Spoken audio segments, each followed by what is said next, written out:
Alright, hi, I'm Justin Diamond. Tonight I will read chapter 27 of my book, Giant Special Tokyo Love. And yes, I am observing No Shave November, Movember. Alright. A bear now, on all fours, I took a few steps ahead of everyone else, out in front, where the tank always stands. I was the point man. Molokai typed, "Here we go." Then Konahito whispered, "Sek, my son woke up." Son? Now this was getting interesting. What did I really know about Konahito, other than that he claimed to be a woman living in Saitama? Sure, he probably did live in Saitama. I'd never known any WoW players to lie about where they were playing from. Possibly the guy really was a woman.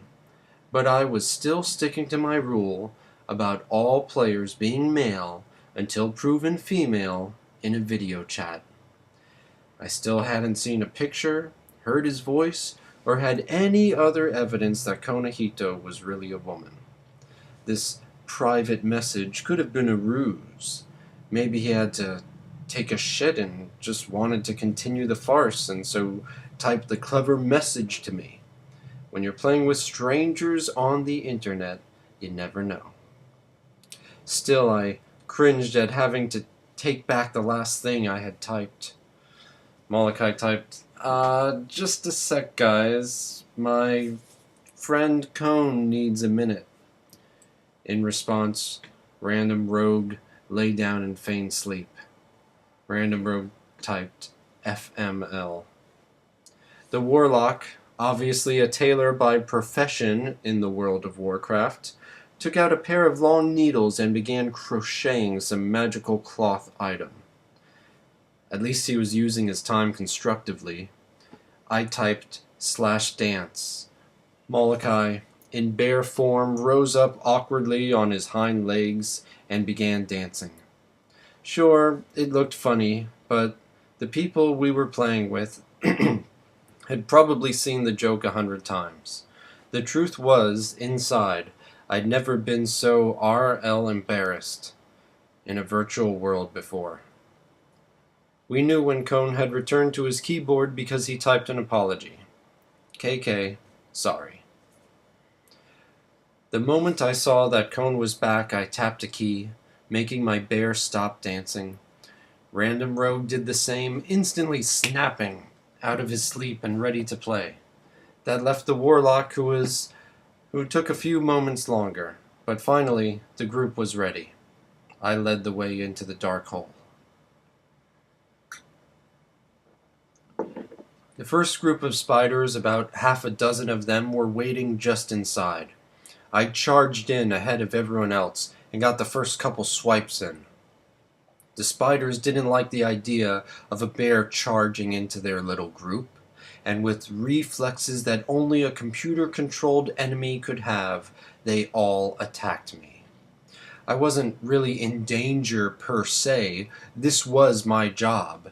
This was what tanks do. Take the damage of the monsters you fight. If one of the spiders started attacking Cone, that's when the trouble would start. But so long as they were attacking me, everything was leet sauce.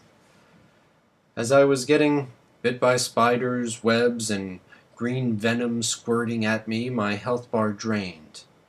Each hit drained it another bit. Business as usual for a tank. I was waiting to see how weak Konahito's spells would be. As the healer, his job was to cast healing spells on me. When my health bar was depleted a quarter of the way down, I started to worry. Had Konahito DC'd? Had he disconnected? When my health bar got down to the halfway point, I started to panic. Was he really such a bad player that he didn't know how to heal a tank? I was about to type something outrageous like, "Heal me, you noob," when I noticed something that stopped me cold. It was an icon on the upper right corner of my monitor, a small icon, easy to miss, hidden in a jungle of dozens of other icons, representing all of the dozens of spells and attacks going on at the moment. My Mark of the Wild, a purple icon of a claw, was up there. Cone's White Fortitude icon was up there. One of the spiders has bitten me with venom, and that showed up as a green icon. And there among those and many others was the icon for rejuvenation, an outturned palm. It was the icon for one of Cone's healing spells.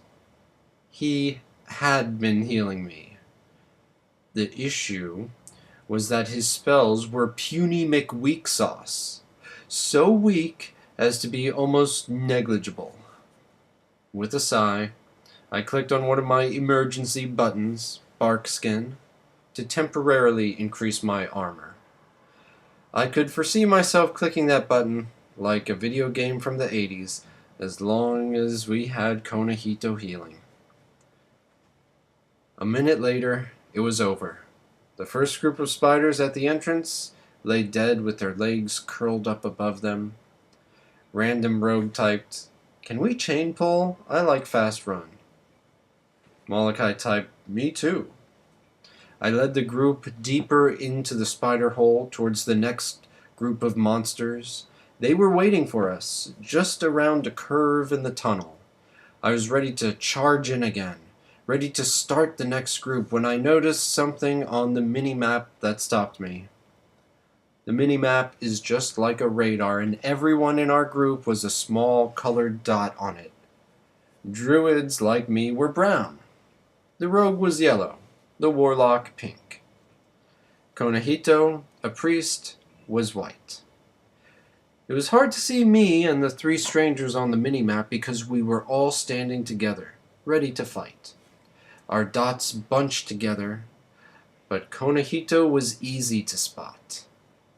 He was all alone, back where we fought the first group of spiders, now out of sight.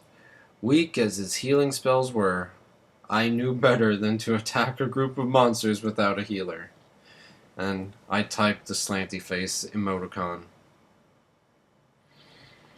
I backstepped far enough to get sight of Cone. He was sitting in the same spot he was when we were fighting the first group of spiders. He hadn't moved.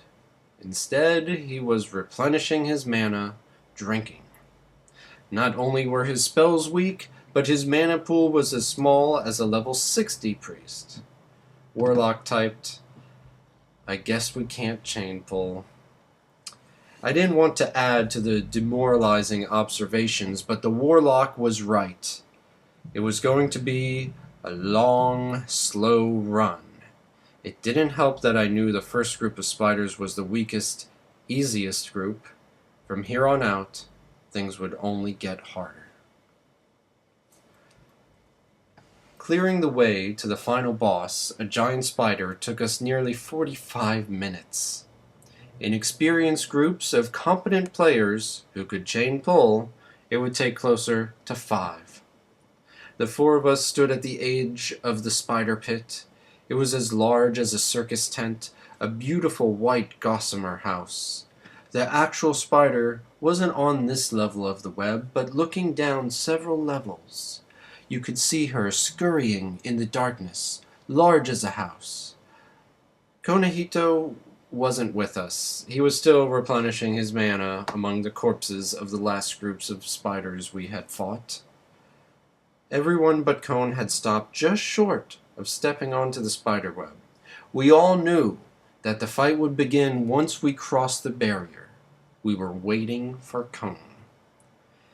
A minute later, he came running.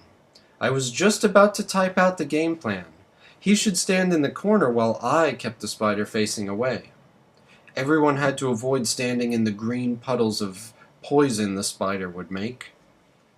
Before I could make sure the 5 of us were all on the same page, Cone ran past us and onto the spider web. There was a deep rumble that was actually the spider climbing up its web to fight us. It would be upon us in seconds. No time to type out a game plan.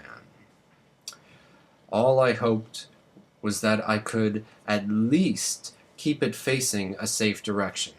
Giant spiders, like dragons, have attacks that affect everything in front of them. I met the spider as soon as she got to our level, swiping with my bear claws, dodging its giant fangs, all the while trying to keep her facing me while I sidestepped, dodged, and rolled to the left to turn her away from the rest of the party. Surprisingly, everything seemed to be going without a hitch. I had the giant spider facing in a safe direction. The warlock was hurling fireballs at the spider's soft hindquarters. Our archer was shooting arrows non-stop. Then the spider turned and shot a load of venom towards a random party member, Konahito. I wanted to see how he would react, if he would even notice the poison puddle at all, but the giant spider scurried a bit to the side and blocked my view. I smacked one of her fangs out of the way and ducked under a web she shot at me to get another look at Kon. The puddle was still there, but Kon was gone. I didn't see where he ran off to, but clearly he had avoided the puddle.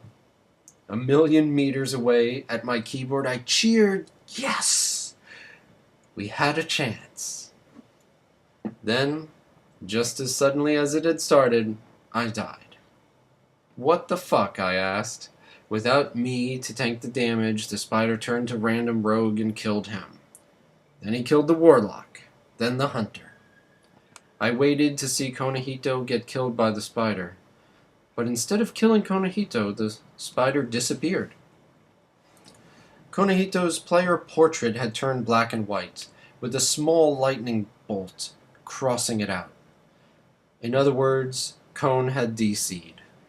He was no longer in the game, hadn't healed me, and I died. It also explained why the spider hadn't killed him, because he was no longer there. Without any other intruders on the web, the giant spider disappeared. She reappeared in the same spot he had first seen her, several layers of web below us. Random rogue typed, "Fuck." The three strangers and I came back to life at the entrance of the spider hole. WoW made you run back to where you had died, as a sort of punishment. The warlock addressed what we were all thinking, to replace Kon with someone good. Warlock typed, "Well, I got a pally healer who can take his spot." I hesitated to type yes or no to give Kon a chance to reconnect. A minute later, we stopped at the edge of the spiderweb. But just then, Konahito reconnected. He materialized like a sci-fi character beaming in on the web in the same spot he had vanished earlier. Thankfully, the poison puddle was gone. Unfortunately, Kon standing on the web caused a low rumble from below us. The fight started prematurely.